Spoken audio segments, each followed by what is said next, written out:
એસઆઈઆરની પ્રક્રિયાને લઈને વિપક્ષ સતત સવાલ ઉઠાવતી રહી છે. વિપક્ષનો આરોપ છે કે ફોર્મ 7 દ્વારા ભારતીય જનતા પાર્ટીના કાર્યકરો ખોટી રીતના વિપક્ષના મતદારોના નામ કમી કરવાનું ષડયંત્ર રચી રહ્યા છે. આના પડઘા હવે સુરેન્દ્રનગરમાં પડ્યા છે. સુરેન્દ્રનગરમાં કોંગ્રેસના નેતા નવસાદ સોલંકીએ આ મામલે કલેક્ટર અને એસપી સાહેબ સુધીની રજૂઆત કરી છે અને કહ્યું છે કે આ મામલે યોગ્ય કાર્યવાહી કરવામાં આવે. જે રીતની કામગીરી એ ભારતીય જનતા પાર્ટીના કાર્યકરો કરી રહ્યા છે, ખોટી રીતના તેઓ ફોર્મ 7 ભરી રહ્યા છે અને વિપક્ષના મતદારોને દૂર કરવાનું ષડયંત્ર ઘડી રહ્યા છે. આ બધાના આરોપ સાથે તેમણે આવેદનપત્ર પાઠવ્યું હતું અને માંગ કરી હતી કે 3 દિવસની અંદર યોગ્ય કાર્યવાહી કરવામાં આવે તેવી ચીમકી ઉચ્ચારી હતી. એક વસ્તુ ફોર્મ નંબર 7 લગભગ બોગસ સાબિત થઈ ચૂક્યા છે. ફોર્મ નંબર 7 ની નીચે એકરાર નામ કરેલું છે કે જો હું ખોટી માહિતી આપું છું કોઈ પણ પ્રકારની તો મને 1 વર્ષ કેદની સજાની જોગવાઈ છે. એ એકરારનામામાં વાંધો લેનાર વ્યક્તિ પોતે સહી કરે છે.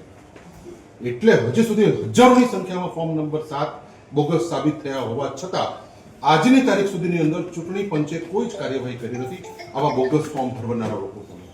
માત્ર લોકપ્રતિનિધિત્વ ધારાની કલમ 31 હેઠળ ગુનો નથી બનતો, એ સાથે સાથે બીએનએસની અનેક કલમો હેઠળ ગુનો બને છે કે એકથી વધારે લોકો આ ષડયંત્ર કર્યું છે, સોફ્ટવેરના માધ્યમથી આ લોકો કર્યું છે, ખોટા દસ્તાવેજો ઉભા કર્યા છે, ખોટા વ્યક્તિ તરીકે ઓળખ આપેલી છે, બરોબર, જાહેર રેકોર્ડ સાથે ચેડા કર્યા છે. આ બધી જ બાબતો એ ભારતીય દંડ સંહિતા, ભારતીય ન્યાય સંહિતા હેઠળ પણ ગુનો બને છે અને લોક પ્રતિનિધિત્વ ધારા 1950ની કલમ 31 હેઠળ પણ ગુનો બને છે. અને એના સુધી હજી સુધી તમે લોકો કોઈ કાર્યવાહી કરી નથી. અમે સતત આપને લખિતમાં આપી રહ્યા છીએ કે શા માટે કોઈના દબાણ હેઠળ આપ કાર્યવાહી કરતા નથી. આપને કોનું દબાણ છે? તમે ચૂંટણી પંચ નિષ્પક્ષ છે, ટીએન સેશન સાહેબને બધા યાદ કરે છે. આજનું ચૂંટણી પંચ પંગુ અને એક પ્રકારે એમ કહી શકાય કે હેન્ડીકેપ થઈ ગયું છે. અને તમને કોઈ ભારતીય જનતા પાર્ટી કે ચાલુ સરકારનું તમને દબાણ હોય તો મહેરબાની કરીને તમે નોકરી છોડી જતા રહો. બાકી તમારે જો કોઈ કાર્યવાહી કરવાની ન હોય તો અમે પણ ચલાવી લેવા નથી. 3 દિવસની અંદર જો આપ કોઈ કાર્યવાહી કાનૂની નહીં કરો, અમે તમારી પાસે નવું કંઈ નથી માંગતા. જે તમારો કાયદો છે, તમે જે લખેલું છે એનું પાલન કરવાનું અમે તમને કહીએ છીએ. 3 દિવસની અંદર આપ કોઈ કાર્યવાહી નહીં કરો તો અમે 13મી તારીખે હાઈવે, રોડ, રસ્તા, ચક્કા જામનો અમે કાર્યક્રમ આપીશું અને ત્યાર પછી ઓર ઉગ્ર કાર્યક્રમો થશે. વાતાવરણ દોહડાશે. આ જે કંઈ વાતાવરણ દોહડાઈ રહ્યું છે એના સંપૂર્ણ જવાબદાર આજે આપ છો ચૂંટણી પંચના પ્રતિનિધિ તરીકે. આપ કોઈ કાર્યવાહી નથી કરતા, એના કારણે સુરેન્દ્રનગર જિલ્લાનું જાહેર જીવન આજે અસ્તવ્યસ્ત થઈ રહ્યું છે. બોગસ લોકોને આપ અત્યારે તમે એને ટેકો આપી રહ્યા છો. આવા બોગસ લોકો સામે આપ તાત્કાલિક કાર્યવાહી નહીં કરો સાહેબ તો અમે અમારે ફરજિયાતપણે અમારે રોડ રસ્તા જામ કરવા પડશે, જે અમે નથી ઈચ્છતા. અમને સંપૂર્ણ આપના ઉપર વિશ્વાસ છે, આ દેશના કાનૂન ઉપર વિશ્વાસ છે કે જે કાયદો છે કાયદાનું પાલન કરો. બસ આજે જનતા તરીકે અમારે તમને કહેવું પડે છે કે તમે કાયદાનું પાલન કરતા નથી અને તમે કાયદાનું પાલન નથી કરતા એનો ભોગ આ સુરેન્દ્રનગર જિલ્લાના હજારો લોકો બની રહ્યા છે. 24,000 લોકોની સામે બોગસ 7 નંબર ફોર્મ ભરાણા હોય અને તેમ છતાં ચૂંટણી પંચ મૌન ધારણ કરીને બેઠું હોય, હાથ ઉપર હાથ કરીને બેઠું હોય, એ કોઈ સંજોગોમાં ચલાવી શકાય નહીં. આજે અમારો આક્રોશ છે. તમને કદાચ અમારા શબ્દો આકરા લાગતા હોય પણ હજારો લોકોના અસ્તિત્વનો પ્રશ્ન છે. કાલે ભારતના નાગરિક મટી જવાના છે. જે ભારતનો નાગરિક છે એ જ મત આપી શકવાનો છે. એ દ્રષ્ટિએ અત્યારે ચૂંટણી પંચ મતદાર યાદી સુધારણા કાર્યક્રમની આડમાં એનઆરસી કરી રહ્યું એમ કાર્યવાહી કરી રહી છે અને એટલે આને ચલાવી શકાય નહીં. અમે તમને બધા આજે આખા હજારોની સંખ્યામાં લોકો નીચે ઉભા છે, એ બધા વતી અમે તમને આવેદનપત્ર આજે આપી છે.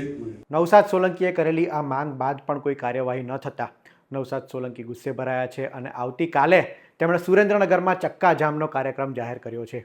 આ માટે તેમણે કોંગ્રેસ પાર્ટીના નેતાઓ, કાર્યકરોને આહવાન કર્યું છે કે મોટી સંખ્યામાં જોડાઈએ અને લોકશાહીના વિરુદ્ધમાં ભારતીય જનતા પાર્ટીના કાર્યકરો જે રીતના કામ કરી રહ્યા છે. ચૂંટણી પંચ પર પણ તેમનો મોટો આરોપ છે કે ચૂંટણી પંચ ભારતીય જનતા પાર્ટીના કાર્યકર તરીકે કામ કરી રહી છે.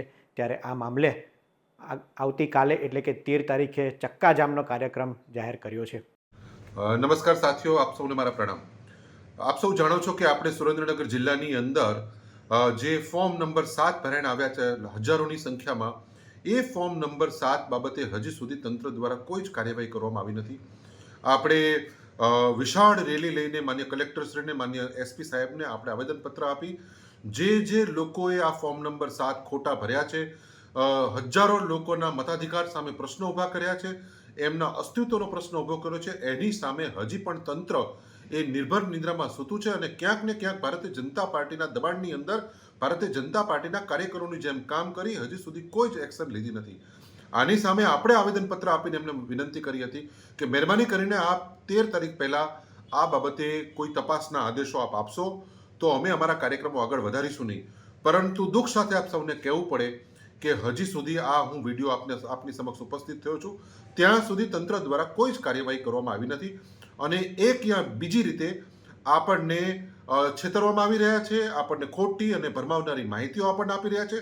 આમ કરીને સમગ્ર ચૂંટણી પ્રક્રિયાના લોકો દૂષિત કરી રહ્યા છે. એટલે આ સંજોગો આપણે ચલાવી શકાય નહીં. આપણે આપણા આવેદનપત્રની અંદર જે પ્રમાણે આપણે એમને વિનંતી કરી હતી કે જો તમે આ કાર્યવાહી નહીં કરો તો 13 તારીખે અમે સુરેન્દ્રનગર જિલ્લાના રસ્તા જામ કરીશું, હાઈવે જામ કરીશું. તો અનિચ્છાએ મજબૂરીની અંદર આપણી પાસે હવે બીજો કોઈ વિકલ્પ નહીં બચતા આપણે આપણા કાર્યક્રમની અંદર આગળ વધી તમામ હું કોંગ્રેસના કાર્યકર્તાઓને, સામાન્ય જનતાને વિનંતી કરું છું કે તંત્રની નીંદ ઉડાડવા માટે, તંત્રને નિયમ અને સંવિધાન પ્રમાણે કાર્યવાહી કરવા માટે, એને ગતિશીલ બનાવવા માટે ના છૂટકે આપણે રસ્તા, રોડ, ચક્કાજામનો કાર્યક્રમ આપણે 13 તારીખે આપવાનો છે. આપ જ્યાં પણ હોય ત્યાં આ કાર્યક્રમ આપી અને તંત્રની, સરકારની, ચૂંટણી પંચની તમે ધ્યાન આકર્ષિત કરશો, એની નીંદ ઉડાડશો કે ભાઈ તમે આ પ્રકારે ભારતીય જનતા પાર્ટીના કાર્યકર બનીને કામ કરશો તો અમે ચલાવી લેશું નહીં. લોકશાહીને બચાવવા માટે, આ દેશના સંવિધાનને બચાવવા માટે કાલે આપણે બધાએ મક્કમતાથી રોડ, રસ્તા, હાઈવે, ચક્કાજામ આપવાનો કાર્યક્રમ આપવાનો છે. હું આપ સૌને ખૂબ ખૂબ શુભકામનાઓ પાઠવું છું કે આપણે ગાંધી ચિંધ્યા માર્ગે આપણે આપણા આંદોલન કરી રાખશું અને સરકાર સામે કે ચૂંટણી પંચ સામે એમની આ જે અસંવિધાનિક કામગીરી છે એની સામે આપણે ઝૂકીશું નહીં. સૌને મારા પ્રણામ. જય હિન્દ, જય ભારત. નવસાદ સોલંકીએ જાહેર કરેલા ચક્કાજામના કાર્યક્રમને કેવો પ્રતિસાદ મળે છે, કેટલી સંખ્યામાં કોંગ્રેસના કાર્યકરો જોડાય છે? કારણ કે અગાઉ જ્યારે તેમણે રેલી કરી હતી આવેદનપત્ર પાઠવવા માટે ત્યારે મોટી સંખ્યામાં કોંગ્રેસના કાર્યકરો જોડાયા હતા.